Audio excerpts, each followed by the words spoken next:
आज मैं आप सभी के साथ एक 30 वर्षीय लड़की साक्षी का केस शेयर करने जा रही हूँ। साक्षी जो कि एक बहुत एजुकेटेड और अच्छी फैमिली से बिलोंग करती है। उनकी आयु 30 वर्ष की है और पिछले लगभग 5-6 सालों से, क्योंकि वो अच्छी सेटल भी हैं और उनकी फैमिली भी बहुत अच्छी है, तो पिछले 5-6 सालों से उनके लिए काफ़ी अच्छे अच्छे रिश्ते आ रहे हैं और उनके माता पिता भी चाहते हैं कि अब उनको शादी कर लेनी चाहिए।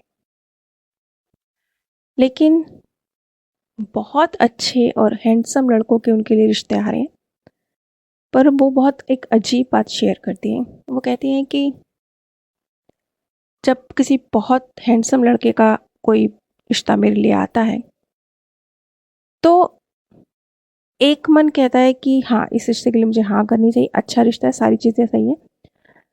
और दूसरा मन मुझे कह रहा होता है, नहीं, इसको हाँ नहीं करनी है, क्योंकि ये बहुत हैंडसम है, इसको हाँ नहीं करनी है। वो कहती है ये एक ऐसा भाव होता है जिसे मैं एक्सप्लेन भी नहीं कर सकती, क्योंकि अगर मैं किसी से ये कहूँगी या अपनी फैमिली में ये कहूँगी कि मुझे ज़्यादा हैंडसम लड़कों के रिश्ते आते हैं, तो मैं इसीलिए उनको ना करना चाहती हूँ, उनमें कोई ना कोई कमी खोज लेना चाहती हूँ, क्योंकि कमी खोजना कोई बहुत डिफ़िकल्ट काम नहीं है, आप किसी भी रिश्ते में खोज सकते हैं। तो कहती है कि जैसे कि उनके लिए एक अब्रॉड से रिश्ता आया, एक बहुत ही हैंडसम लड़के का रिश्ता आया, तो उन्होंने ये कहकर इनकार किया कि नहीं, क्योंकि ये अब्रॉड में सेटल है, क्योंकि ये इंडिया में सेटल नहीं है, इसलिए मैं इससे शादी नहीं करूँगी, क्योंकि इससे शादी करने के लिए मुझे अपनी जॉब छोड़नी पड़ेगी। जबकि ऐसी कोई बात नहीं थी। तो जॉब अपॉर्चुनिटीज़ तो वो अगर विदेश में भी सेटल हो जाती हैं तो उनको वहाँ भी मिल सकती है। और इसके साथ-साथ ये चीज़ भी उनके ऊपर काफ़ी हावी है कि वो कहती हैं कि मुझे ऊँचाई से डर लगता है। ऐसा नहीं है कि मैं लिफ्ट में आ जा नहीं पाती, मैं लिफ्ट में आराम से चली जाती हूँ। मेरा ऑफ़िस भी ऊपर ही है, तो मुझे लिफ्ट करके ही जाना कर पड़ता है। लेकिन छत जैसी जगह या खुली गैलरी जैसी जगह थोड़ी ऊँचाई पर हो, तो मुझे डर लगता है। इसलिए मैं अक्सर, जबकि कभी मौसम अच्छा होता है तो सब लोग कहते हैं कि चलो बाहर चलते हैं, कभी छत पर चलते हैं, बैठते हैं, तो मैं मना कर देती हूँ। और ये चीज़ मेरे साथ हमेशा से है। मैं नहीं जानती क्यों है, बचपन से है। और मुझे बहुत हैंडसम लड़कों से एक दूरी बनाकर रखने की इच्छा होती है, थोड़ा-सा दूर रहें वो मुझसे, ये भी हमेशा से है। ये दोनों ही बातें इतनी बेतुकी हैं कि मैं ये बातें किसी के सामने रख नहीं सकती। अब हम साक्षी के पीएलआर पर चलते हैं। साक्षी कहती हैं, मैं एक 15-16 वर्षीय लड़की हूँ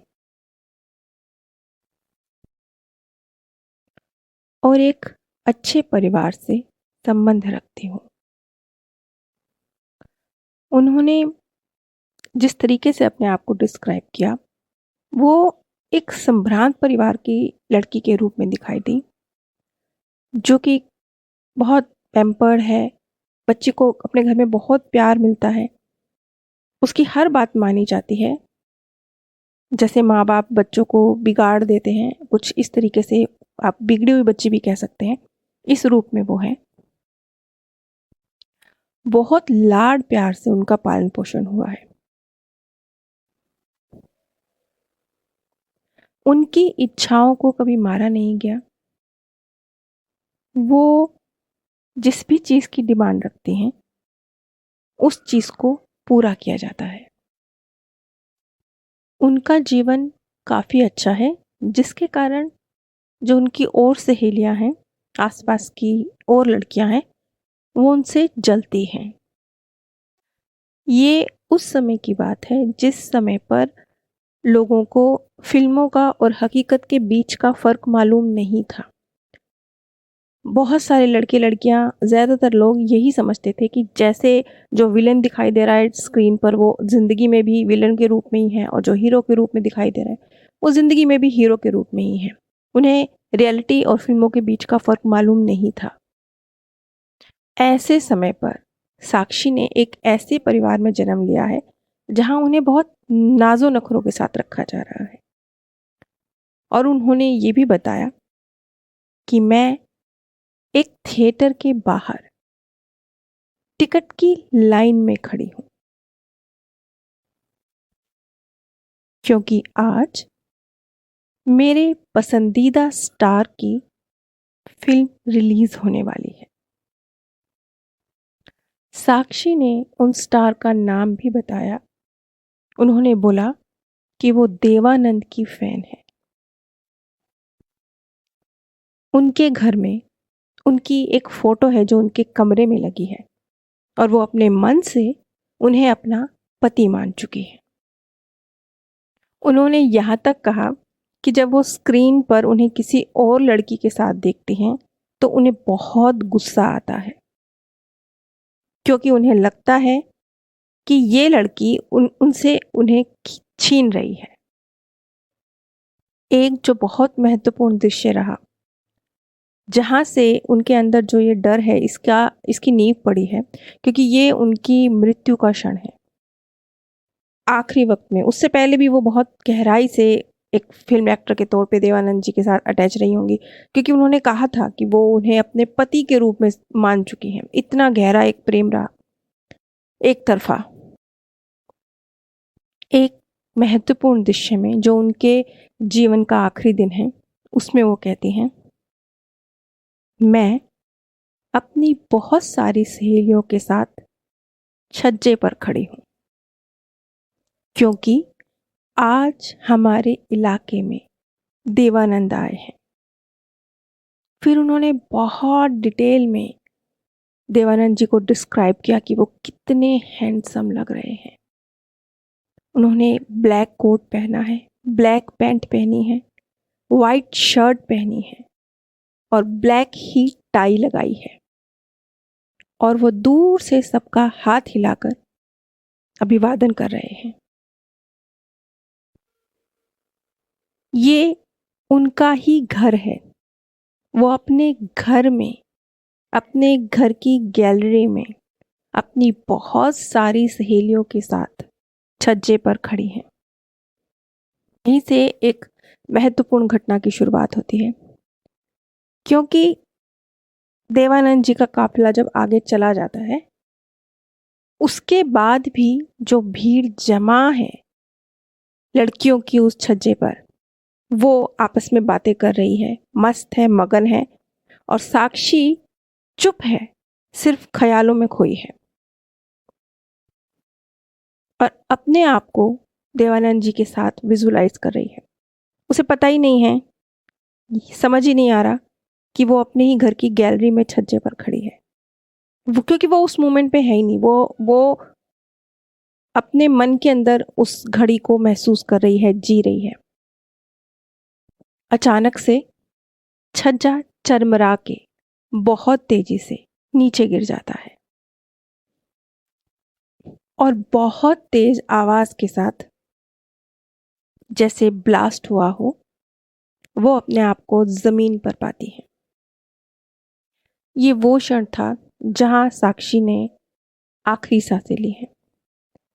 जिस कलाकार को उसने इतनी शिद्दत से चाहा, पति के रूप में ही मान लिया, उसी की यादों में खोए खोए इस तरीके से उनकी मृत्यु हुई कि अंतिम समय पर वो बस उसी एक हैंडसम व्यक्ति के ख्यालों में खोई हुई थी।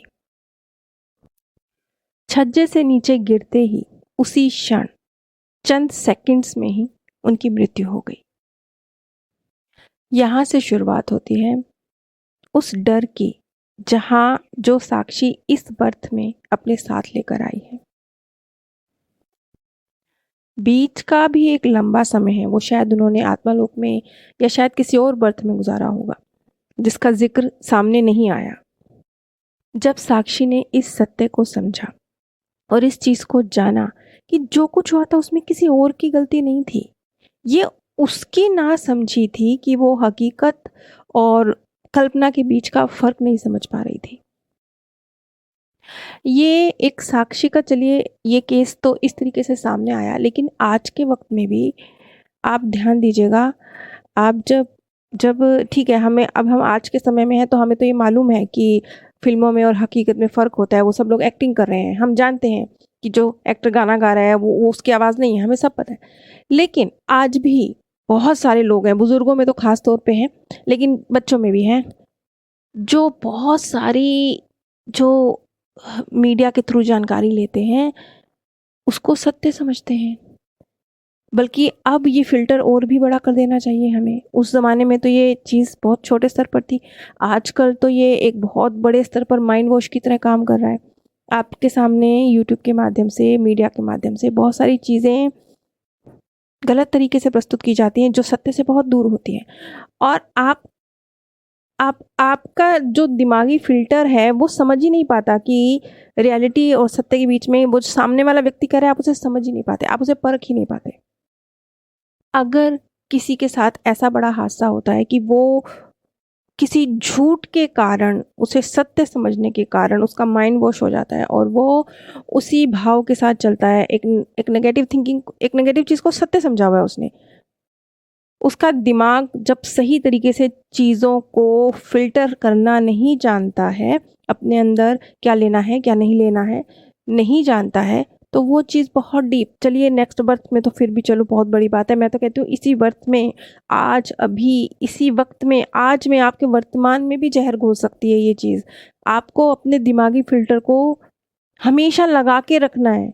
ख़ास तौर पर अब तो इतना ज़्यादा कंज़्यूम करते हैं हम लोग ये सोशल मीडिया, कि यहाँ तो इतना ज़्यादा अनफ़िल्टर्ड चीज़ें हमारे सामने आ रही हैं। अब तो ये छोड़ ही देना चाहिए। अब तो हमें अपना ही दिमागी फ़िल्टर का यूज़ करना पड़ेगा कि कौन-सी चीज़ अंदर डालनी है और कौन-सी चीज़ नहीं डालनी है। इसलिए कम शब्दों में अगर कहा जाए तो साक्षी के मामले में हमारे लिए ये एक सीख है कि अब आपके लिए कहीं कोई फ़िल्टर नहीं है, सब कुछ आपके सामने प्रस्तुत है खुली किताब की तरह। इसलिए अपने दिलो-दिमाग का जो जो सोचने का तरीका है उसको सही रखिए। अदरवाइज़ बहुत सारी गलत इन्फॉर्मेशन आपके अगले जन्म को तो छोड़ दीजिए, पिछले जन्म को छोड़ दीजिए, वर्तमान को खराब कर देगी। आप सभी पर परमात्म सौंदर्य, प्रेम और आनंद सदैव बरसता रहे। आप सभी दिव्य परम धाम में स्थान प्राप्त करें। आज मैं आप सब